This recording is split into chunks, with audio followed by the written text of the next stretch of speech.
because my approach is every day there's a blank canvas, and you never know that this may be the day that you might create the best work of your entire career. I've been painting for over 40 years, but today might be that one painting that will separate me from the field. So it's a privilege and it's a unique opportunity to do it full time. Welcome to the Honor It All podcast. I'm Honor Garrett, your host, and we're here to honor all that is good in the world. Each podcast, I interview top professionals around the globe who are making a difference, impacting lives, and creating positive change. My passion is to inspire women to thrive and build a life and legacy they love no matter what their age. Today, I have the honor to talk with William Mangum, a world-renowned artist who has created over 4,000 original paintings from around the world, 11 books featuring his art, and 2 documentaries celebrating his and my beloved state of North Carolina. Bill has also been the official artist for Pebble Beach, Pinehurst Resort, the Masters, as well as the Men and Women's U.S. Open.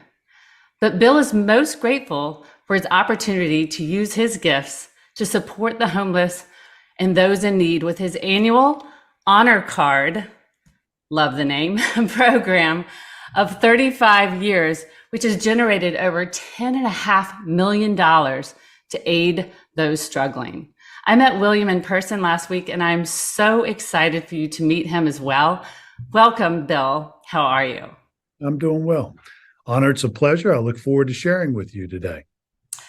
Well, let's dive in. The pleasure is mine, and you are a very accomplished artist, but we all start somewhere. So can you share a pivotal moment from your childhood that solidified your passion for art? Well, yes, it's easy enough to recall that poignant opportunity. It actually began in the 3rd grade of all things. My mother, unfortunately, had a stroke when I was 8 years old. I was picked up in the middle of the night at a naval base where my dad was in the Navy, and I was brought down to a little country hollow called Pinehurst, North Carolina. And as you can imagine, lots of insecurities were swirling about. But my teacher was most impressed with my crayon drawings, and she entered one of those in the North Carolina State Fair. Lo and behold, it won a big blue ribbon, and it gave me the confidence to use that gift at the time to really not only entertain myself, but to be uniquely different. So that's where it all began. And then, of course, it continued. How did you decide this is what I want to do for my career? Well, art for me, all during my childhood, was a tool to really use as extra credit. I was a terrible student academically. And a lot of that was because of just the background and the challenges of my childhood. But it was once I arrived, I worked my way through school, and I ultimately went to University of North Carolina at Greensboro, and I was an art major. But not having much money my senior year, I decided to do a painting for my mom for Christmas. So I went to a local dime store and I bought a 59-cent tray of watercolors. The price was right. I had never painted in watercolors before, but I pulled out a sheet of drawing paper that evening and I did my very first painting. I was so impressed with it, I went back and I bought a $2.98 frame. I wrapped it up and gave it to my mom for Christmas. And when she unfolded it the next morning, she was mesmerized. And she said, "Billy, you need to do more." And I said, "Mom, I think I have finally found a medium that is speaking to me." So I went back to school. I took my life savings, $4.98, and I went to a local art supply store. I bought a set of Grumbacher watercolors, and I began to teach myself how to paint in this medium. While I was working my way through school, I was at the student union, and one of the deans saw me painting, and he said, "Bill, this is really fabulous." He said, "Would you like to be our artist in residence?" And I did not know what that meant, but it was an opportunity to have a show, and they would pay me He said he paid me $75 for the weekend to entertain parents during freshman orientation. So I borrowed $300 from my brother. I did 10 paintings in 8 weeks, and I sold every one of them. And this is when I knew I would Wow. pursue watercolors and art for a livelihood. Well, you're known for your beautiful landscapes. Why did you go that route? Is it just you have a love for nature? Well, there's something very forgiving about doing landscapes. Honestly, one, it's your own impersonation of it or interpretation, I'm sorry. And the second thing is when people would look at my paintings, they would assume that's exactly what I saw because they were very vivid and very realistic. But what they did not take into consideration was the artistic license of picking up and moving things or changing the sky or different atmosphere, different seasons. And for me, North Carolina was and is an artist paradise. We are so blessed to have three distinct topographies: mountains, Piedmont, and coast. And when you compound that with the four unique seasons, it really sets this state apart. So my backyard was the natural habitat, I guess, for my creations. And then over the years, as I began to study other watercolors, it was a medium that allowed you to take it out into the field. And I could do studies. I could do these marvelous, quick field studies. And then I bring it back to the studio and I would raise the bar and create some really pretty significant signature artwork. Have there been moments in your career that you've been doing these beautiful works of art in your landscapes where you've actually needed to pivot or reinvent yourself? I've noticed you've evolved from breathtaking landscapes to now gorgeous palettes of abstract work. How did you navigate that transition? Well, very good question. It was actually 10 years this season that I was invited to come on board with a furniture manufacturer by the name of Klausner. And as they were reinventing the company, they recognized that number one, they had to create a really good product, which they did, but they were looking for an authentic story to come along and help them project their brand. And art was the perfect conduit for that. So I almost became like the poster child. And using my state of North Carolina, we did these marvelous home collections, artist inspired home collections based on the themes of my state. They would be like Blue Ridge or Southern Pines or Coastal Breeze. And then as we began to grow the collections, the fifth collection, we wanted to do a contemporary bent. So the question was, Bill, can you create art that will complement this? And I said, well, of course I can. Of course. Well, little did I realize that I would have to change mediums. I had created thousands of watercolors, but to create large work would demand a different medium. That was acrylics. So as I began to lean into that, I started painting these contemporary works, but with the idea that I would approach them like I did watercolors. And it was an absolute disaster. I mean, I flunked, I failed, and my associate, thank goodness she was going out of the country, so I was just paralyzed. But I had to teach myself. I had to become an amateur once again and start all over. And it was really a godsend. It was a blessing to be able to set aside a livelihood that I was very comfortable with, but now to transition into a different medium.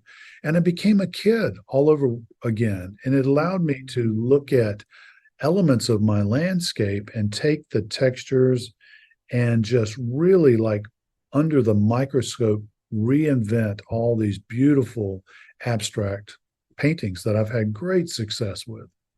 So you were able to take a love you have and really create a whole different appreciation for it. I know I have. And people have different love affairs with art. Some love the idea of celebrating places that they've been. And so when I would do paintings for the men's and women's US Open, for example, at different locales, they loved to celebrate the backdrop of that. But at the same time, there are a lot of people that have very contemporary homes that demand paintings that are 8 feet tall. Watercolors would never lend itself to that. So it allowed me to really just reinvent myself and experiment. And today I paint exclusively in acrylics. I could paint in watercolors, but I have a new love affair Mm, and I am quite enamored with it. that's awesome. Well, I try to help women that are in their 40s, 50s, and 60s embrace new adventures in life to Mhm. continue to learn and to evolve. My motto is you're never too old and it's never too late. As long as I have a breath, I have a mission. And on top of art, you've started to grow your speaking career alongside your art career. Can you elaborate on how that evolved? Well, yes, I've always enjoyed sharing what I create. And there is a quality of being an artist that anybody really can pick up. When you step back, all you need is a 59-cent tray of watercolors or a 2H pencil, and you too can call yourself an artist.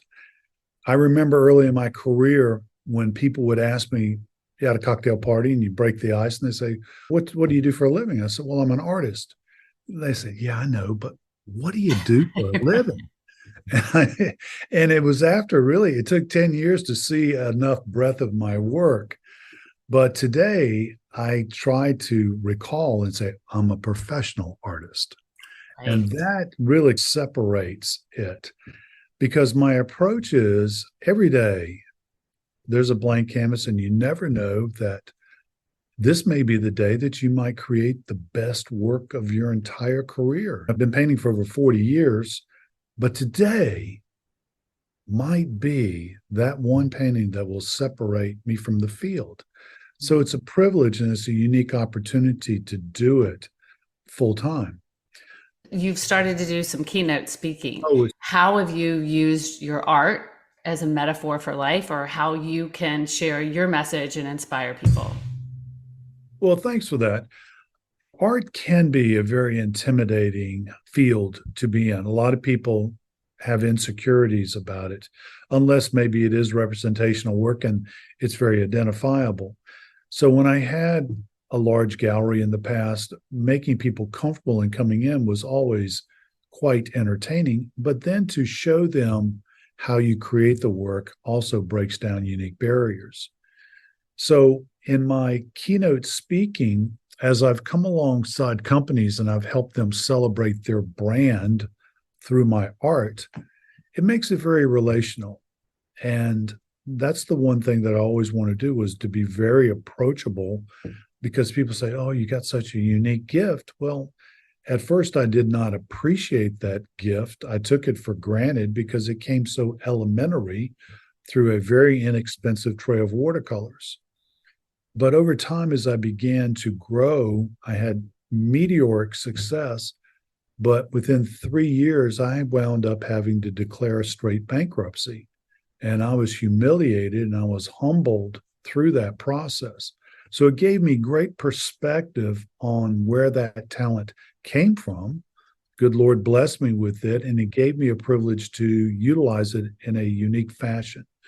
So as I recognize that and I use perspective as a tool in life, it's about balance. We can get so carried away with our strengths and notoriety or fame or maybe even a little bit of fortune that we forget about where we came from. Mhm. When I was raised by my Aunt Kate as a child, she took care of me. That was one of the things that resonated with me. She would always say, Billy, remember where you came from and how it used to be. And so often we lose our perspective and we're always striving, but we don't reflect on that history. Yeah. So it's been a great tool and a strength. And I try to share that message on the stage with many folks, not only through my work, but through my own personal experiences. We're always striving to be better and we don't think we're good enough. We need this, we need that. And yet we're going to get to that place better and faster if we can just be grateful in the present moment and appreciate exactly what we have. But we all struggle with periods of doubt and negative self talk. How have you managed to navigate through periods of doubt, really to ensure that it didn't stifle your creativity or hinder your success? Well, that is a great question. I'm very fortunate in being a professional artist. You have to have a multitude of skill sets. I really believe. Now, there are rare individuals, rare artists that come across a benefactor or they have a dealer that represents them and they can simply take everything they create and they blow it up and make them into superstars. I have yet to have anybody ask me to do that. So in the interim, I'm doing it myself. And I've got a very talented associate, Joy Ross, that's been with me for many years that has helped elevate our brand. But to rely just on one talent, and that would be just painting, you're exponentially pulling the rug out from underneath yourself if you don't continue to educate and use other tools. And with that, I mean, is can you find a way to leverage your artwork in a variety of manners? So being resourceful and licensing it or publishing your work is equivalent to like a musician who's great talent and you perform live and you have these wonderful concerts and people come, but it's a dead end unless you can capitalize on it and make a record. So with my art, it was when I began to publish my work that I was able to get not only thousands of collectors, but tens of thousands of collectors. And particularly when you had an international publisher, and we had two that did my work for 15 years. So as you would travel around the world, I would have friends that would be in a little bistro in France, and all of a sudden they're looking over their shoulder and go, "Oh my gosh, that's Bill Mangum's art." So that's quite a compliment. Oh, that's so satisfying. Well, you're obviously very resourceful. And I was going to ask you because you're an author, a designer, a speaker, a businessman, a philanthropist. Most people hope to accomplish just one of these areas. What was that secret to have such a diversified success? And I think you might have just answered it, but is it your diversity or your resourcefulness? Well, I think all of those talents really kind of build upon one another over time as you seize opportunities that come your way. I was into my career more than 10 years before I did my first book, and it was called North Carolina Beautiful. No, Behold the Beauty. There's so many books I got to remember. There are a lot of them. They're great, though. Thank you. But I knew that I needed to align myself. I use this acronym called the Art of Doing Business or the Art of Entrepreneurship. Art, A-R-T. If you can align yourself, if you can come along and tag along a name brand, somebody that's already recognizable, it helps to jumpstart your career. So by aligning yourself, I use three really iconic news anchors in North Carolina to do my first book. And so Lee Keinert here in the Piedmont, Charlie Gaddy in Raleigh, and then CJ Underwood in Charlotte. And from their stories, I melded this collection of original paintings and we presented it before the public. Well, I had a little bit of a following. They had major following. And then aligning myself with them quickly allowed me to ride their coattails, be on TV, do exponential other programs. And so those things began to grow and turn into a 32-layer cake. Wow. Well, so what advice would you give someone wanting to use their skills and make a positive impact in the world? And maybe they're my age and they're like, am I too old to start something? What would you tell them? How would you encourage those people? I'm in the autumn of my career. I certainly could retire at my juncture of life. And I've been fortunate enough to sell enough to give me that posture. But there is still a yearning to share what you have gleaned from the harvest and to hopefully inspire others, whether it's artists or young business people or entrepreneurs, about perspective. And that there'll be times when you have wonderful meteoric success and you celebrate that.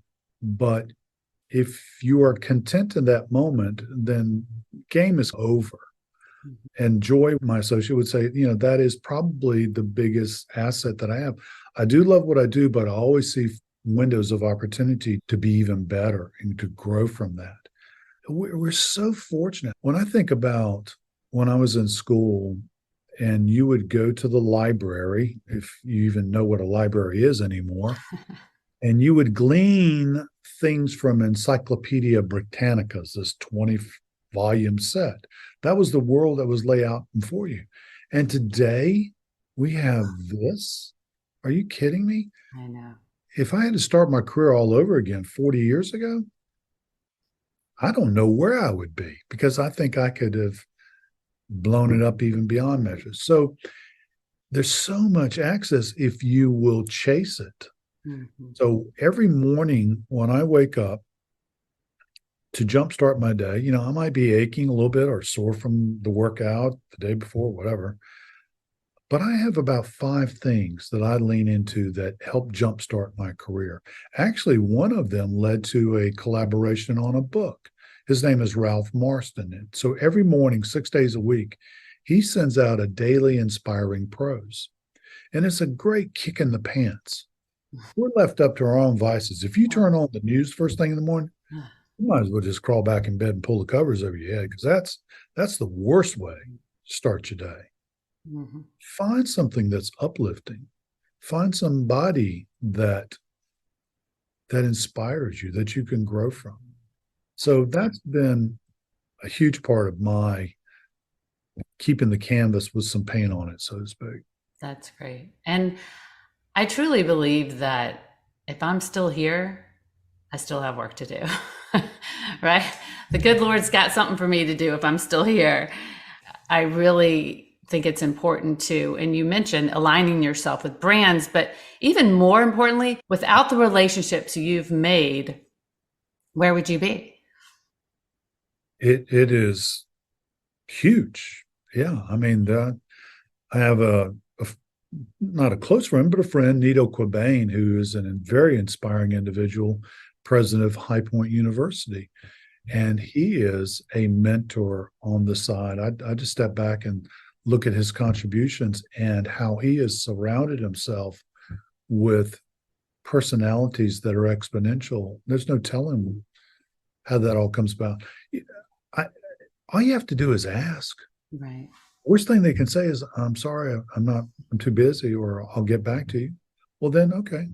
Yeah. You don't hear, ask again. Because a lot of that is just a desire. We're all busy people, and I get lots of asks.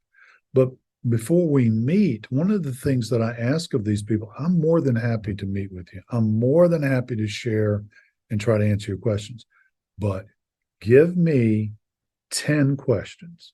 Mm-hmm. I want you to write them down, and I want you to bring them. Because if you don't, to be in the moment, there's too much distraction. So let's be poignant with the time. I know. And see if I can contribute.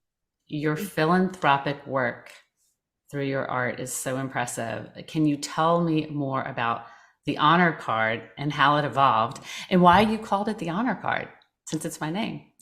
Yes, well, you weren't born quite yet, but the good Lord works in mysterious ways. And I had come through my bankruptcy, and I had that humiliation, and I recognized that my gift was given from above.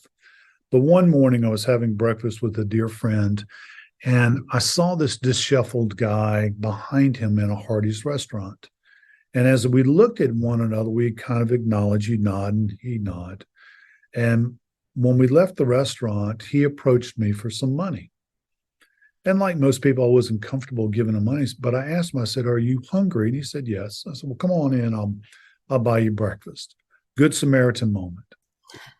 And I had a little time on my hands, and I learned his background. I said, "I've heard of this place called Greensboro Urban Ministry. They have a shelter. Would you like me to take you there? you can stay. He said, that'd be great.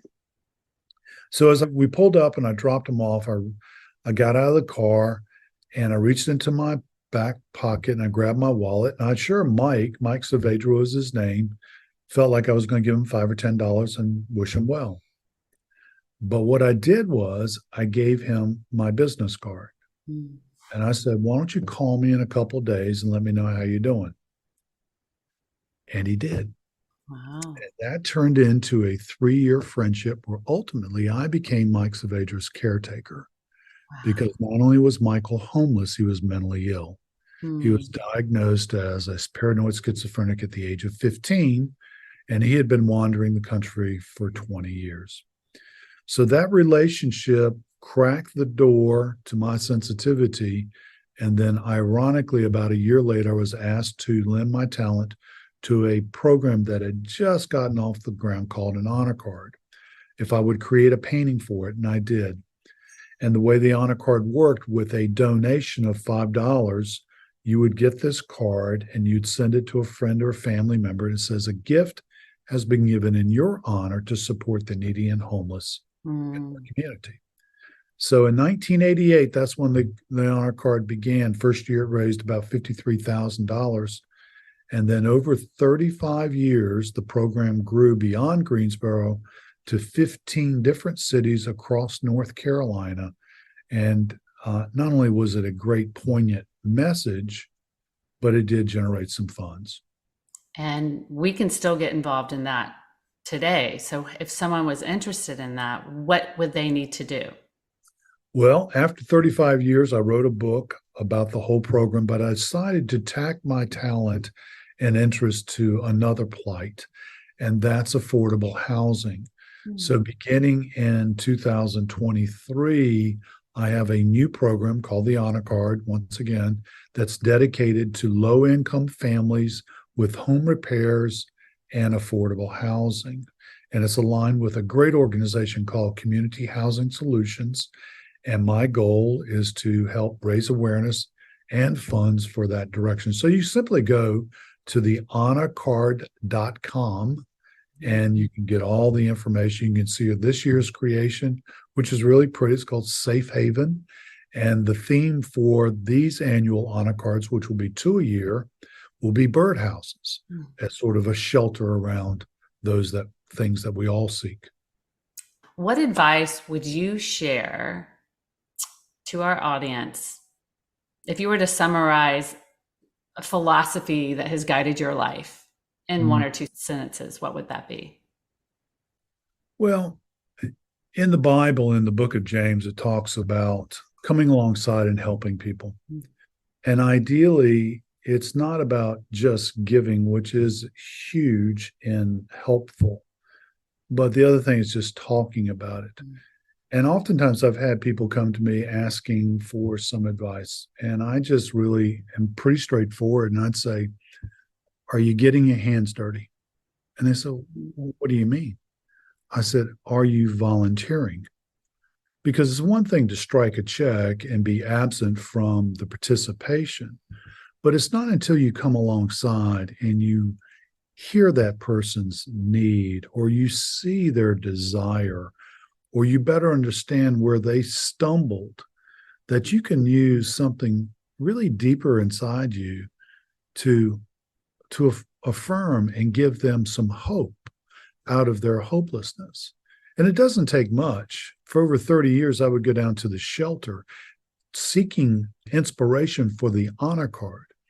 But it was through those relationships of serving, just a simple cup of juice and just pausing, or giving them an extra cup of juice. And they thought, oh my gosh, I thought I was only going to get one. But to pause and just to lend an ear. So we all grow up and maybe we don't get our hands dirty, but I would challenge people. That's where I continue to have the best perspective on life. That's perfect. So I'd love to end each podcast with the same question for every guest. This is called the Honor It podcast. So what are you choosing to honor today? I'm fortunate. I have the rare and unique privilege of raising a granddaughter right now.